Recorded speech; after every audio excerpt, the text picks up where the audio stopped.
미국에서 지금 사기 논란으로 주가가 폭락하면서 투자자들이 패닉에 빠졌는데 인류 역사상 최초의 자동차를 한국 기업이 만들어내면서 투자자들의 관심을 모조리 흡수하고 있습니다.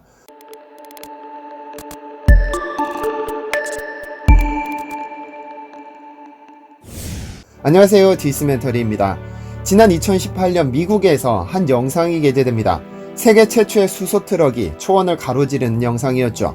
당시까지 수소차 기술에 대해 이론적으로는 가능했지만 현실에서 구현한 것이 처음이라 전 세계는 환호를 질렀습니다. 이제 수소차 시대가 도래하느냐며 장밋빛 미래를 전망했었죠. 그랬는데 2년이 지나 2020년 9월 중순 미국 금융분석업체 핸덴버그 리서치는 의문의 보고서를 발간합니다.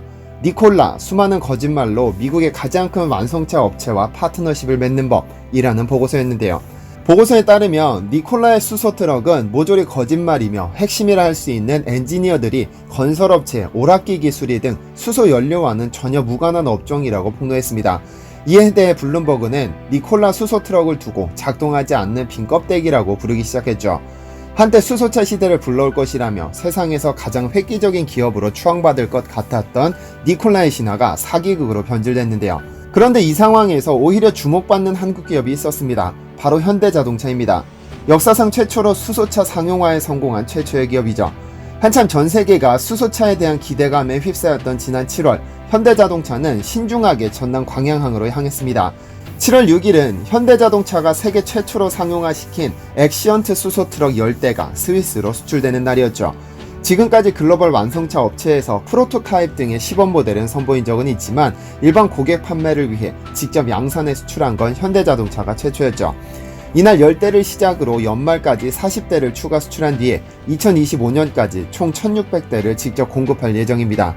이후 스위스를 시작으로 독일, 네덜란드, 노르웨이, 오스트리아 등 유럽 전역을 우선 장악한 뒤에 미국 시장에도 진출할 계획을 밝혔죠. 현대자동차는 니콜라처럼 요란하고 떠들썩하지 않았습니다. 그저 묵묵히 수소차 기술을 개발해 세계 최초로 상용화시킨 후 수출해버렸습니다. 이번 니콜라 사기극의 가장 큰 수혜자라는 이야기까지 나오고 있습니다. 스타트업인 니콜라는 수소트럭을 만들어 팔겠다는 야심찬 계획을 밝힌 순간 모두가 인류의 미래라 불렀던 만큼 시장에서 평가가 대단했습니다. 지난 6월 4일 니콜라는 미국 나스닥에 상장했는데 주당 33.75달러에서 시작했던 주가는 4일 만에 73.27까지 치솟았고 한때는 93.99까지 치솟으며 300% 상승하는 마법을 선보였습니다. 상장 일주일 만에 현대자동차의 시가총액을 넘어서기도 했고 창업주 트레버 밀턴의 보유 재산은 8조 5천억 원으로 뛰었는데요. 하지만 니콜라에게는 치명적인 단점이 있었습니다. 실체가 없고 비전만 있는 그럴싸한 회사라는 오명이었죠.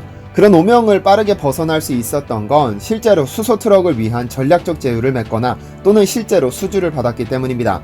지난 8월 니콜라는 미국 애리조나주의 쓰레기 수거 업체 리퍼블릭 서비스와 2,500대의 쓰레기 트럭을 계약했습니다. 그리고 이러한 사실이 CNN 및 월스트리트 저널을 통해 보도됐었죠. 그리고 9월 8일에는 미국의 GM이 니콜라와 전략적 제휴 관계를 체결했다는 소식이 전해졌습니다. GM은 니콜라 주식의 11%를 매입하고 니콜라가 계획한 픽업 트럭 배저를 2022년 말까지 생산하기로 합의하면서 주가가 급등했습니다. 로이터 통신은 이를 대대적으로 보도했습니다. 그런데 이 모든 것이 사기극이라는 전말이 밝혀졌습니다. 불과 이틀 만에 벌어진 일이죠. 우선 미국의 경제매체 블룸버그는 지난 6월부터 니콜라에 대한 의심을 표하기 시작했습니다. 지난 2016년에 공개한 니콜라1에 기어와 모터 그리고 수소 연료전지가 장착되어 있지 않았다고 보도했죠. 설립자 트레버는 1회 충전으로 1920km를 달릴 수 있는 수소 트럭을 개발했다고 발표했는데 2020년부터 소비자 판매를 시작한다더니 아직까지 생산 공장조차 건립하지 않은 상태입니다. 또한 제품 생산 능력에도 의문을 제시했는데요. 2021년부터 판매할 계획이라던 니콜라 트레의 경우도 다른 회사가 만든 트럭을 기반으로 대부분의 생산 과정을 외주로 맡기면서 자체 생산 능력을 갖추지 못했다고 분석했습니다. 또한 수소 충전 인프라 역시 2022년이 되어서야 가동이 가능할 것이라면서 지속적인 의문을 표했는데요. 여기에 기름을 부은 건 힌덴버그였습니다. 2018년에 공개한 영상은 가짜로 연출한 것이라는 주장을 제기했는데 전 니콜라 직원과 나눈 메시지를 공개했습니다. 이 직원은 트레버에게 어떻게 움직일 거냐고 물었더니 트레버가 경사가 낮은 언덕 위로 끌어올린 후에 경사면으로 굴릴 것이라고 답했습니다. 그리고 카메라 앵글을 상향 경사면인 것처럼 조작했다는 사실도 제시했죠. 그러면서 니콜라가 애리조나에 설립하려던 생산 공장은 현재까지도 허허벌판으로 방치되어 있을 뿐 아니라 아직 공사를 위한 어떤 준비도 진행되지 않아 완전한 사기극이라고 밝혔습니다. 결국 니콜라를 창업한 트레버 밀턴은 주주와 투자자를 보호한다는 명목으로 사임하면서 주가는 폭락했습니다. 그런데 이 니콜라의 사기극 덕분에 주목받게 된 기업이 있습니다. 바로 현대자동차인데요. 니콜라 창업주는 지난 7월 말 한국 언론과의 인터뷰에서 현대자동차에게 2번이나 협력을 제안했다고 밝혔습니다. 그러면서 현대자동차와 함께라면 1000억 달러 이상의 초대형 기업을 세우는 것도 어렵지 않다면서 다시 협업하고 싶다는 의사를 밝혔죠. 그렇다면 트레버는 왜 현대자동차에게 협업을 요청한 것일까요? 그건 현대자동차가 세계 최초로 실제 수소 트럭을 개발해 판매한 유일한 기업이기 때문입니다. 지난 2018년 12월 현대자동차 정의선 수석 부회장은 지금까지 현대자동차의 포지션이 패스트 팔로워였다면 수소차 분야만큼은 퍼스트 무버가 되겠다고 선언했습니다. 그러면서 2030년까지 수소 분야에 7조 6천억 원을 투자해 연간 생산 능력을 50만 대로 늘리겠다고 밝혔죠. 그리고 실제로 충주에 세계 최초의 수소 연료전지 시스템을 생산하는 공장을 설립했는데요. 현대자동차는 수소차 분야에서는 독보적인 위치를 차지하고 있습니다. 많은 완성차 업체들이 수소차를 양산하겠다고 목표를 세우고 있지만 실제로 세계 최초로 수소차를 양산한 건 현대자동차였으니까요. 지난 2013년 588km를 주행할 수 있는 투싼 수소차를 출시한 겁니다. 이 자동차는 벨기에에서 미래 자동차 어워드 1위 등을 수상하면서 좋은 평가를 얻었습니다. 그리고 2018년 넥소를 출시했습니다. 609km의 주행 가능 거리, 154마력, 최대 속도 177km 등 주행 성능이 업그레이드 됐고 첨단 운전자 보조 시스템 등의 미래 기술을 접목시킨 가장 진보된 형태의 수소차였습니다. 유럽 신차 안정성 평가 프로그램인 유로 NCAP에서는 최고 등급을 받으면서 안정성을 입증해냈습니다. 그리고 실제로 올해 7월 인류 역사상 최초의 수소 트럭을 스위스에 수출했습니다. 2025년까지 1600대를 공급할 계획이라고 하니 수소차 분야에서 현대자동차는 독보적인 지위를 차지할 수 있게 됐습니다. 이런 입지 덕분에 사우디아라비아는 오일머니를 바탕으로 현대자동차와 협업하기를 강력하게 희망하고 있습니다. 오일을 단 한 방울도 사용하지 않는 수소차 분야에 말이죠. 좀 더 정확히 말하면 사우디는 현대자동차와 수소 생태계를 구축하기를 희망합니다. 그렇다면 수소차의 어떤 매력이 사우디로 하여금 투자를 이끌어냈을까요? 인류는 안락한 삶을 위해 지구를 무분별하게 훼손시켰습니다. 공장을 짓기 위해, 전기를 생산하기 위해, 상품을 만들기 위해 무분별한 개발이 이어졌고 덕분에 지구는 토양오염으로, 기후변화로, 공기오염으로, 수질오염으로 고통받고 있죠. 이에 아차 싶었던 국가들은 지구를 보호해야 한다는 국제적인 합의를 이끌어냈습니다.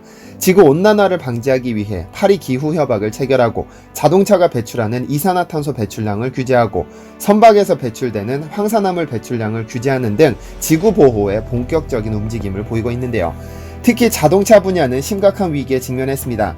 유럽의 경우 화석연료의 연소로 인해 발생하는 이산화탄소 배출량을 킬로미터당 95g 이하로 감소시키고 이를 어길 경우 12만 원이 넘는 벌금을 부과하고 있습니다. 이에 완성차 업체들은 친환경 자동차 생산에 나섰죠. 전기차와 수소차가 그 대상입니다. 전기차든 수소차든 화석연료를 사용하지 않는 것은 마찬가지입니다만 좀 더 친환경에 가까운 것은 수소차입니다. 수소는 물을 전기분해하는 수전의 방식을 통해 얻을 수 있는데 이때 얻어진 수소를 압축해 연료로 사용하죠. 수소가 공기와 만나면 전기를 생산하는데 그 전기가 모터를 작동시킵니다. 전기차보다 친환경적인 이유는 미세먼지를 걸러주기 때문입니다.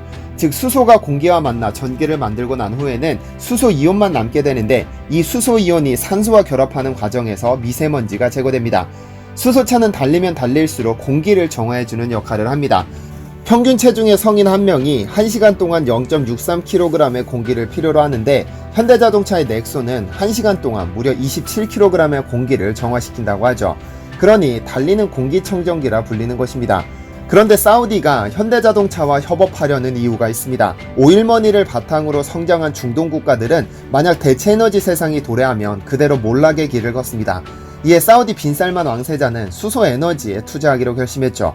석유를 정제하고 얻어지는 납사를 분해해도 수소를 얻을 수 있는데요. 사우디 입장에서 보자면 풍족한 석유를 유지하되 그 부산물인 납사로 수소 경제를 실현한다면 신산업이 창출되는 것입니다. 위에서 잠시 살펴봤던 현대자동차의 넥소는 도요타의 미라이를 누르고 전 세계에서 가장 많이 판매된 수소차가 됐습니다. 미국의 글로벌 뉴스 와이어에 따르면 2026년 수소차 시장은 59조 원 규모로 성장하게 되는데 자연스럽게 현대자동차가 시장 지배자로서의 지위를 가져갈 수 있습니다. 차량 성능과 관련된 거의 모든 분야에서 월등한 우위를 선보이고 있기도 합니다. 넥소의 운행거리가 609km인데 반해 미라이는 502km에 불과하고 차량 출력 또한 120kW로 113kW의 미라이를 앞섰습니다. 뿐만 아니라 벤츠가 개발한 수소차 GLS-F 셀과 비교 분석한 결과 연비, 주행 가능 거리, 실내 공간, 충전 옵션 등 모든 분야에서 만점에 가까운 점수를 얻어 벤츠를 월등히 앞선 것으로 평가받았습니다.